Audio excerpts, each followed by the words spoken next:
Salut, moi c'est Céline et comme chaque semaine on se retrouve pour parler de ma grossesse. Je suis donc dans la 17e semaine de grossesse et pour cette vidéo on va parler de voyager enceinte avec ces jolies petites choses.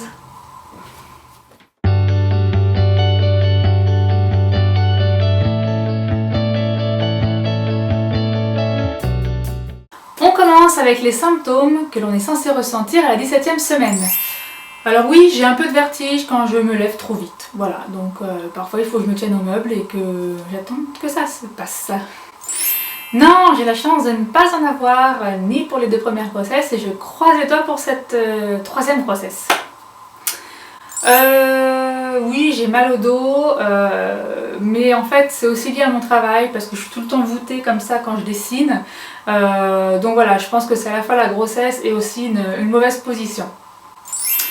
Les cheveux, je sais pas s'ils poussent plus vite, mais je vous assure c'est qu'ils sont plus épais, ce qui est normal parce que pendant la grossesse en fait ils ne tombent pas, enfin, au moins. Donc oui, il y a plus de matière. En revanche, je sais qu'une fois que j'aurai accouché, ils vont redevenir tout filasses et je vais tout perdre. Voilà. Et c'est l'heure du petit point ventre. Alors depuis la semaine dernière, je sais pas ce qui s'est passé, mais et je sais pas si ça se voit à la caméra, mais oui, ça a vachement poussé en fait. Là, clairement, je suis passée aux fringues vraiment plus amples et on peut pas rater que je suis enceinte.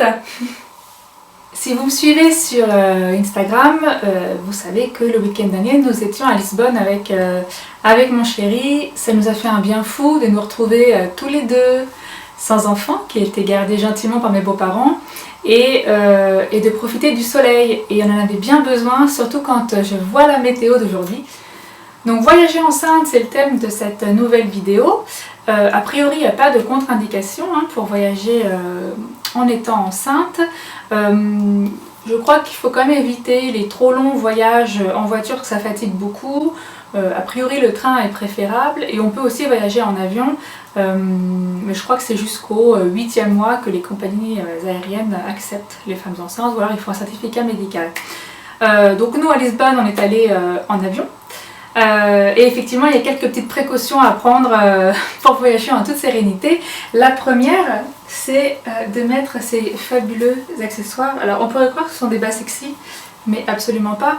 Même si j'avoue qu'aujourd'hui, ils font des choses un petit peu plus sympas. Ce sont des bas de contention. Yeah! Moi, je déteste ça parce que je trouve que ça compresse, ça me fait mal. Les autres choses à penser, c'est bien sûr de mettre des chaussures confortables. De choisir plutôt, si vous pouvez, les places près des issues de secours dans l'avion, comme ça vous pouvez un peu étaler vos jambes. Sinon mettez-vous plutôt du côté couloir, pareil pour avoir plus de place et aussi pour aller aux toilettes si besoin, ça vaut pour le train aussi. Voilà, pensez à prendre une bouteille d'eau parce qu'effectivement on a un peu plus soif et voilà, on se déshydrate plus facilement quand on est enceinte. Et dernier conseil, se reposer. Et j'essaie de me l'appliquer à moi-même parce que c'est vrai que là, quand on est arrivé à Lisbonne, j'étais à fond, je voulais faire plein de trucs.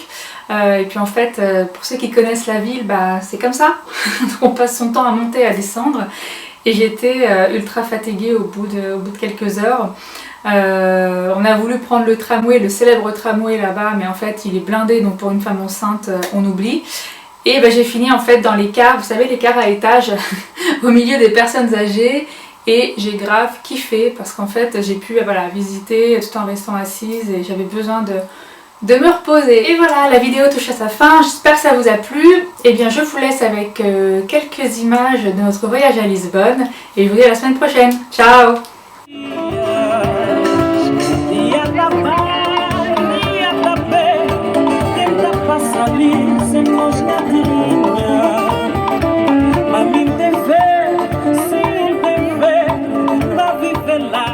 Ninguém ajuda dia.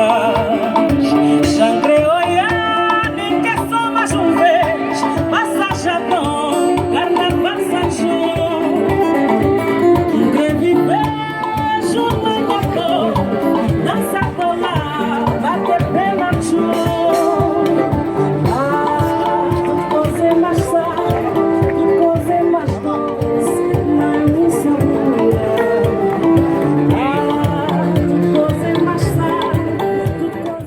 Si ça vous a plu, n'hésitez pas à vous abonner à la chaîne YouTube. Vous pouvez aussi retrouver mes dessins sur le blog copine.com ou sur la page Facebook. À la semaine prochaine, ciao!